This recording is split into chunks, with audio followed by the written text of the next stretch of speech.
Hello all, welcome to success journey. आज की इस वीडियो में हम लोग देखने वाले हैं जो भी recently Uttarakhand public service commission का एग्जाम हुआ था इंजीनियरिंग सर्विसेज का एडवर्टीजमेंट नंबर 21-22।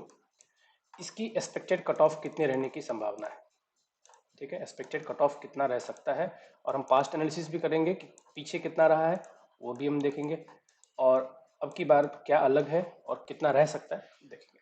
याद रखिए, ये कोई एक्चुअल डेटा मेरे पास नहीं है जो मैं आपको एग्जैक्ट कट ऑफ बता रहा हूँ, बस एक प्रोबेबल बता रहा हूँ कितना रेंज में रह सकता है कट ऑफ। तो चलिए स्टार्ट करते हैं वीडियो को और देखते हैं। देखिए, टोटल वैकेंसी अप्रोक्सीमेट 135 था, कुछ ऊपर नीचे है, मुझे पता नहीं है एग्जैक्ट कितना है, बट अप्रोक्सीमेट 135 है। ठीक है, तो आप सीरियस मत लेना कि 135 भी नहीं है, कुछ और है। ठीक है, 135 के अप्रोक्स है, ऊपर नीचे हो सकता है। पैटर्न क्या था हम सभी जानते हैं, हिंदी, इंग्लिश, जीएस और सिविल इंजीनियरिंग के 2 पेपर, मैकेनिकल के 2 पेपर, इलेक्ट्रिकल वालों के लिए इलेक्ट्रिकल के लिए 2 पेपर, एग्रीकल्चर वाले के लिए एग्रीकल्चर के लिए 2 पेपर। सिविल इंजीनियरिंग या फिर मैकेनिकल या इलेक्ट्रिकल, इन सभी के पेपर्स पर पेपर 360 मार्क्स का था। ठीक है, 360 मार्क्स का था। और हिंदी, इंग्लिश और जीएस 100 मार्क्स का था। तो अगर हम सबको ऐड करते हैं तो रिटर्न टेस्ट कितने का हुआ था, 1020 का, और इसमें एडिशनली इंटरव्यू है 100 मार्क्स का। ठीक है, तो टोटल 1020 में से कितना कट ऑफ जा सकता है, हम इस चीज का डिस्कस करने वाले हैं आज। 1020 में से कितना एक्सपेक्टेड कट ऑफ रहने वाला है। देखिए, पास डेटा क्या कहता है, इससे पहले एग्जाम हुआ था 2013 में। ठीक है, मतलब 2013 का एडवर्टीजमेंट था, एग्जाम हुआ था 2016 में। यहाँ पे लिखा हुआ है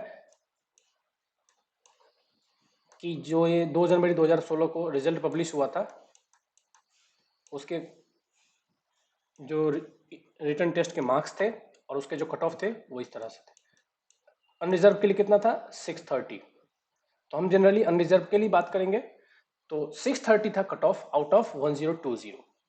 टाइम के साथ आप सभी को पता है कंपटीशन लेवल बढ़ रहा है, भले ही पेपर का लेवल बढ़े ना बढ़े वो और चीज़ है, लेकिन कंपटीशन लेवल जरूर बढ़ रहा है। इतने कैंडिडेट्स हैं जो बेरोजगार है, तैयारी कर रहे हैं और दिन रात मेहनत कर रहे हैं। बाकी सबके लिए यहाँ पे कट ऑफ देख सकते हो आप। सिमिलरली जो मैकेनिकल के लिए कट ऑफ था वो 679 का था, और इलेक्ट्रिकल के लिए 634, और एग्रीकल्चर के लिए ओनली अनुसूचित जाति का ही था, बाकी और कोई कैटेगरी इन दोनों में नहीं था। ठीक है, तो जनरली हम इस दोनों की बात करेंगे, 630 और 679, मतलब 680 मान लेते हैं कि 680 था मैकेनिकल के लिए और सिविल के लिए था 630। फाइनल कट ऑफ जो गया था इसका रिटर्न टेस्ट के बाद अनरिजर्व के लिए सिविल इंजीनियरिंग में, पीडब्ल्यूडी डिपार्टमेंट में 724, मतलब 630 और 724। तो अप्रोक्सीमेट आप देख सकते हो कि 630 और 724, तो रेंज कितना है, रेंज है 94 मार्क्स का। मतलब कट ऑफ का वेरिएशन बहुत ज़्यादा हो रहा है इंटरव्यू के बाद। ठीक है, 94 मार्क्स का मतलब आउट ऑफ 100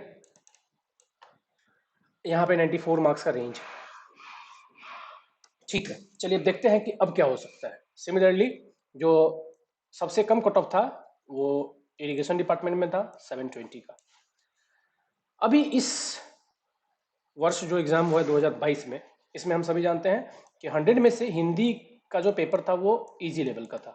हिंदी काफ़ी इजी था, सिमिलर क्वेश्चन बहुत ज़्यादा थे, तो 60 to 70 marks on an average students के आएंगे, ऐसा हम एक्सपेक्ट कर रहे हैं क्योंकि हमने भी पेपर सॉल्व किया है।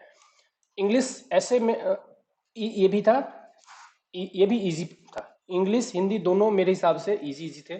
इसमें 100 में से 60-70 मार्क्स एवरेज पर्सन ले आ सकता है।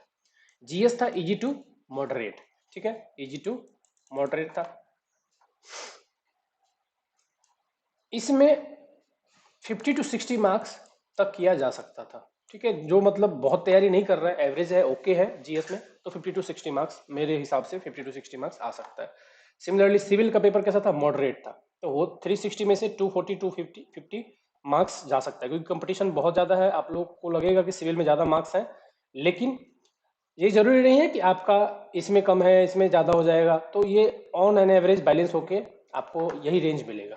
ठीक है, तो इन सबको जब हम ऐड करेंगे तो हमें ये देखने को मिलता है कि 650 टू 670 के बीच में कट ऑफ जाना चाहिए। पिछली बार कट ऑफ था 630, बट इन दोनों पेपर के इजी होने की वजह से और थोड़ा कंपटीशन बढ़ने की वजह से कट ऑफ 30 से 40 नंबर जो पिछले बार के मुकाबले ऊपर जा सकता है। तो एक ऑन एन एवरेज आप कट ऑफ पॉइंट मान लीजिए 650 टू 670। तो अगर आप इससे ऊपर हो तब भी आप फोकस करो नेक्स्ट एग्जाम पे, अगर आप इससे नीचे हो तब भी आप नेक्स्ट एग्जाम के लिए फोकस करो। मैं ये बिल्कुल नहीं कहूंगा कि आप शांति से बैठ जाओ कि मेरा सिलेक्शन हो गया है। किसी चीज का आज के डेट में कोई गारंटी नहीं है, चाहे वो कोई भी हो, गवर्नमेंट जॉब भी है, आपका सिलेक्शन का कहीं से भी कोई गारंटी। जिस दिन आपका सिलेक्शन हो जाए, आपके हाथ में ज्वाइनिंग लेटर आ जाए, उस दिन आपका सिलेक्शन हो रहा है, ठीक है। तो चाहे आपके कम आ रहे हो इससे, इस रेंज से, या इस रेंज से ऊपर आ रहा हो, कुछ फर्क नहीं पड़ता। ये बस हमारे एक सेटिस्फेक्शन के लिए है कि चलो हमने एग्जाम दिया है तो मेरे इतने मार्क्स बन रहे हैं, तो क्या मेरा चांस है या नहीं है, ठीक है। एक्चुअल डेटा हमारे पास नहीं है कि जो कैंडिडेट्स थे उनका पेपर किस तरह से गया, उन्होंने कितने अटेम्प्ट किए, कितने नेगेटिव मार्किंग में कटने वाले हैं, प्लस किस रेंज में उनका रिजल्ट आने वाला है। तो टोटल अक्यूमुलेशन हमें पता नहीं, इसलिए एग्जैक्ट डेटा तो कोई पता नहीं लगा सकता। अभी बहुत सारे एग्जाम आने वाले हैं, यूपी का आने वाला है इंजीनियरिंग सर्विस का एग्जाम, एमपी का आने वाला है इंजीनियरिंग सर्विस का एग्जाम, तो आप लोग उन पे फोकस कीजिए अच्छे से। कट ऑफ को आपको दोनों ही कंडीशन में भूल जाना है, अपनी तैयारी को तब तक जारी रखो जब तक आपका सिलेक्शन ना हो जाए, ठीक है। तो मेरे हिसाब से 650 टू 670 कट ऑफ होना चाहिए, ठीक है। चलिए मिलते हैं हम लोग नेक्स्ट वीडियो में। ये था मेरा प्रेडिक्शन। आप लोग इसको कहीं से भी एक पत्थर की लकीर मत मान लेना कि यही कट ऑफ रहने वाला है। हो सकता है 10-20 मार्क्स ऊपर नीचे कट ऑफ जाए, बट ये एक एवरेज रेंज है कि इसके इस रेंज में कट ऑफ जाने की संभावना सबसे ज्यादा है, प्रोबेबिलिटी सबसे ज्यादा है, ठीक है। तो चलिए मिलते हैं नेक्स्ट वीडियो में। Thank you all, thank for the watching, like the video, subscribe the channel, share with the friends. Thank you all.